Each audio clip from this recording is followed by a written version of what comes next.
Okay, I'm going to call this village board meeting for March 2nd, 2020 to order. Roll call, please. Joe Zitzelberger, Here. Bill Willems, Here. Christine Runge, Here. Bill Random, Here. Aaron Moran, Chris Sumner, Here. Gary Hersberg. Here. Okay, first thing we have is confirmation of open meeting compliance. Lori?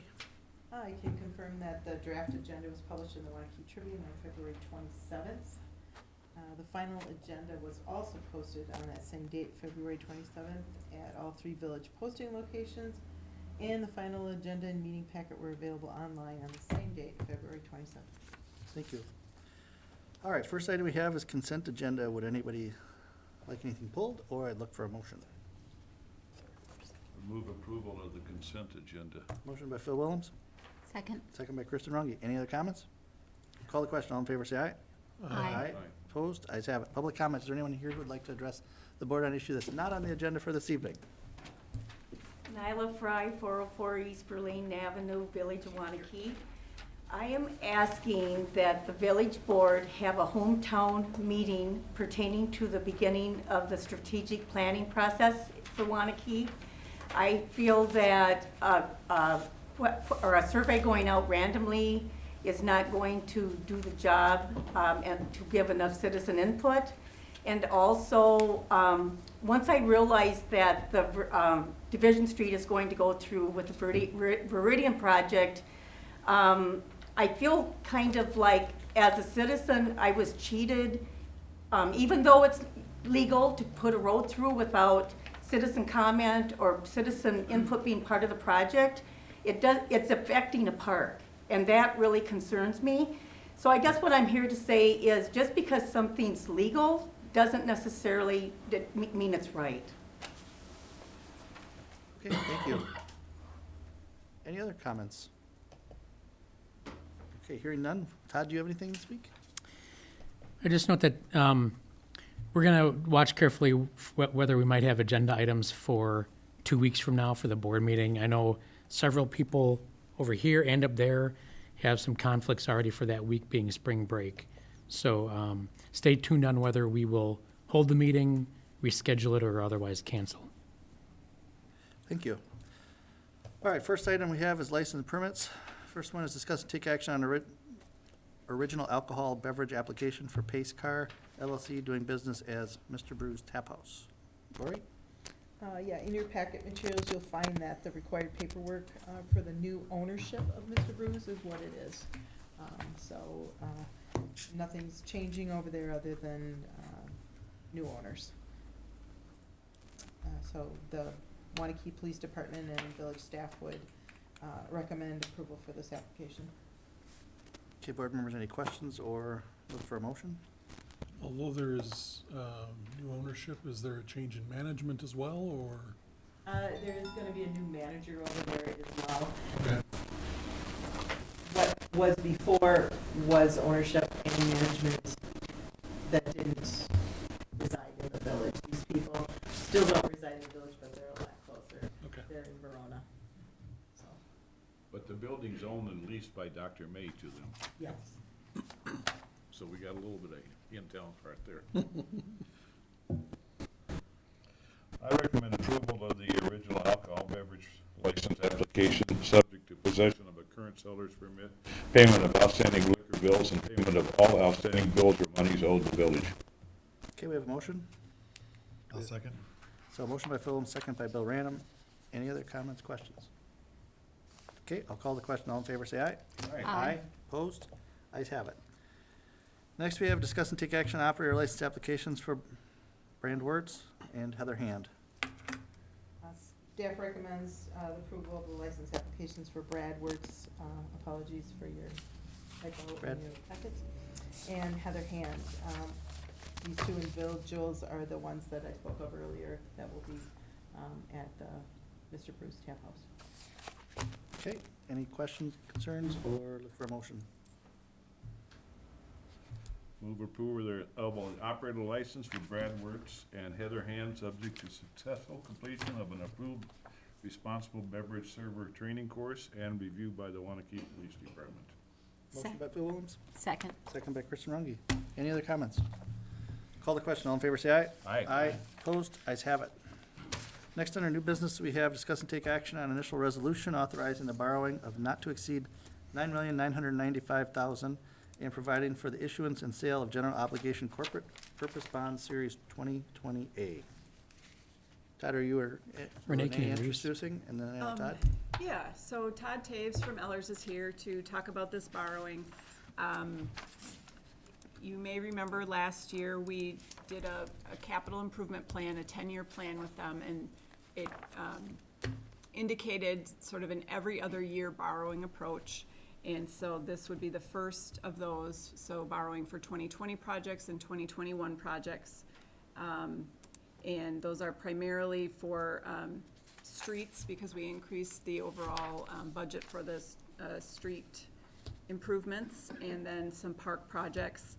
And then Ellers looked at our other borrowings and indicated there's some opportunities for savings on some of our older bonds if we refinance them. So that's kind of rolled into all of this as well. So Todd will go into a little more detail. Good evening. So in your packet, we had provided a pre-sale report. I want to highlight just a couple things out of that document, and I'm going to actually start on the first spreadsheet exhibit, which is found on page 6 of the report. So the resolution before you would authorize us to work with staff and as a first step of offering for sale a total of $9,995,000 in general obligation bonds. So we would bring that back to you a month from now on April 6th for the award of the sale. This exhibit identifies what we would be borrowing to make up to that total of $9,995,000. So as Renee had just indicated, we have street improvement and park improvement projects in your capital improvements plan for both this construction season and next. So that would be the first two sets of columns. And then with interest rates as low as they currently are, we've identified two sets of bonds that are callable. The first is the 2011A. These are being fully supported by the tax levy. So the savings would result in a direct reduction of your debt service levy. The 2012A bonds are a combination of levy support and TID number 3. The one thing I wanted to point out is you look at the number $9,995,000 and you're thinking, well, why not round that up and go with $10 million? So the $10 million has significance when you're issuing tax-exempt bonds. If you issue less than that in a calendar year, the bonds can be designated what we call bank qualified, which basically means that banks, which are one of the major purchasers of tax-exempt bonds, can benefit from the tax-exempt interest. So if you go over that amount, you have less potential purchasers, and that generally translates to a slightly higher interest rate. So with the 2012A refinancing, what we would be doing is actually leaving a small portion of those bonds in place so that we can stay under the 10 million. And on the day of sale, depending on how everything shakes out, we may actually increase or decrease the amount of bonds that we're refinancing of that 2012A issue again, so we can maintain that just under 10 million. So I just wanted to make a note of that. On the next page, we have a detail of the amortization of each of the pieces. So this is a single bond. However, we have the ability to have different repayment schedules for different pieces. So again, the first two sets of columns, these are the capital projects, the streets and the parks. And we'll amortize those with level payments over a 15-year term, consistent with the capital plan. And then the last three sets of columns are the different pieces of the refinancing. And in each case, what we're doing is we're refinancing the debt over a like term for level savings. So we're not restructuring anything. We're not extending the term of everything. We're doing it strictly for savings over the same term. Along the bottom, where it says estimated TIC, or true interest cost, that's the assumption I've made just for planning purposes on the interest rate. I did this at the end of January, and obviously the world has changed pretty significantly in the last month with tax-exempt yields hitting all-time lows kind of on a almost continuing basis. So I'm showing interest rates which vary because, again, the pieces have different terms of amortization, from roughly 1.9 to 2.4%. The Village of Prairie du Sac sold bonds last week. They're rated A1, which is 2 notches below Waunakee. It was a $3.7 million issue, amortized over 20 years. They got 9 bids. You know, if we get 4 or 5, that's a strong showing. And their interest rate for a 20-year bond was 1.92%. So just to give you kind of a flavor of where the market is right now. The next page just shows this same information in a consolidated format, and then also in the context of your existing debt. So on the left-hand side, we have what you owe on debt that's already in place, but we've taken out the bonds you're refinancing, so we don't count those twice. In the center, this is what that whole bond issue looks like, the new bonds. We would have a portion of that again that you would use TID number 3 funds to pay, part of the refunding. And then we've also added in a currently assumed $1 million state trust fund loan that you're still planning for the balance of the library funding, with payments of about $72,000 a year to be put into place later this year. And then we've got a net debt service levy and a projected tax rate, both estimates based on the assumptions we've made. Just mention a couple things then about the refinancing pieces in greater detail.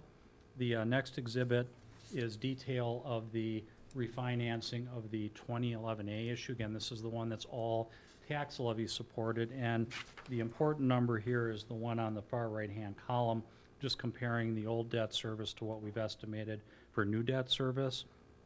Based on the interest rates we've assumed, which again are higher than the market as it currently stands, you would save roughly $130,000, or about $11,500 on average per year. The next page is the refinancing of the 2012A bonds, which are split between the tax levy and tax increment district number 3. And again, important numbers are on the far right-hand side, and we've broken this one into 2 columns because you've got 2 different paying sources. You could just kind of, there you go. So the estimated savings on the tax levy would be roughly $258,000 a year for about $21,500 on average per year. So the 2 levy-supported refundings in the aggregate would be expected to reduce your debt service by about $33,000 annually in total. And then on the TID side, we have estimated savings of roughly $49,000 over the next 3 years. That piece retires then at that point in time. I won't go over the balance, but what we've included in the packet, just for your reference, is we've taken that 10-year capital plan, same one you've been looking at, and we've just updated it to reflect these particular figures that we've showed you tonight, and we'll do that again once we have the sale results. If you were to pull this out and take a look at the last version that we ran, the numbers are going to look pretty much the same, except that the projected tax rate and the tax levy are all now just a little bit lower, and the reason for that is, again, the refinancing coupled with the lower rates that are currently available. For planning purposes, we only assume lower interest rates for this year, so we kept rates for the out years at the same interest rate we had been assuming all along, which is much higher than where we're at today, but your next entry into the market won't likely be for 2 years, and obviously things can change pretty dramatically, so we didn't want to assume we're going to continue to enjoy these favorable low rates.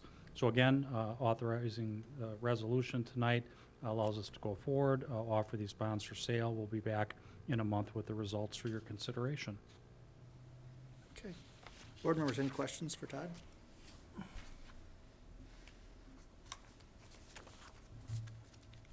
I'll say good job, and obviously it's timing, and this is where we're at, so it's perfect for us to save some dollars for the taxpayers, so.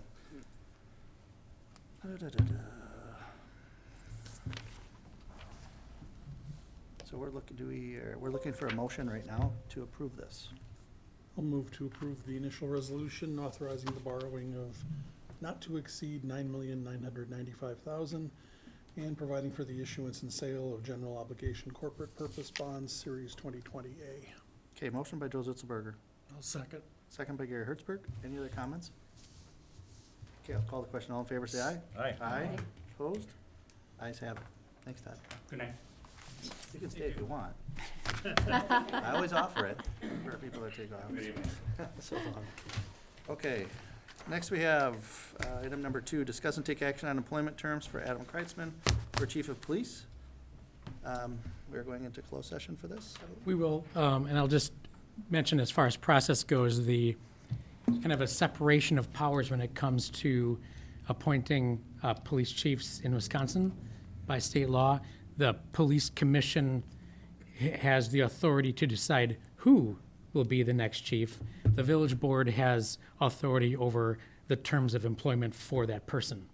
So Adam Kreitzman, a longtime member of our department since 2005, currently lieutenant, successfully proceeded through a process in which there were multiple interviewed candidates and was the preferred candidate of a police commission, and they selected him to succeed Chief Plendl when he retires.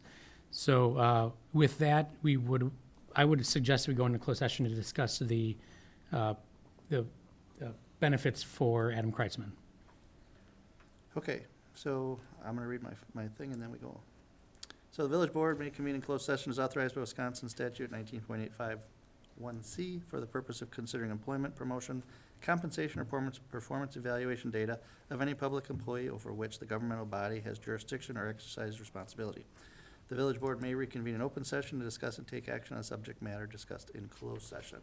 So I'd look for a motion to go into closed session. So moved. Motion by Gary Hertzberg, Second. second by Bill Ranum. Roll call vote, please. Gary Hertzberg, Yes. Chris Zellner, Yes. Bill Rano, Yes. Aaron Moran, Kristen Runge, Yes. Phil Willems, Yes. Joe Zitzelberg. Yes. Okay, and then number 3 is a similar situation. We'll be reviewing our village administrators contract for this year, so I'll say it again. The village board may convene in closed session as authorized by Wisconsin statute 19.851C for the purpose of considering employment, promotion, compensation, or performance evaluation data of any public employee over which the governmental body has jurisdiction or exercise responsibility. The village board may reconvene in open session, discuss and take action on the subject matter discussed in closed session. So I'd look for a motion to go into closed session. So moved. Motion by Kristen Runge. Second. Second by Phil Willems. Okay, roll call vote, please.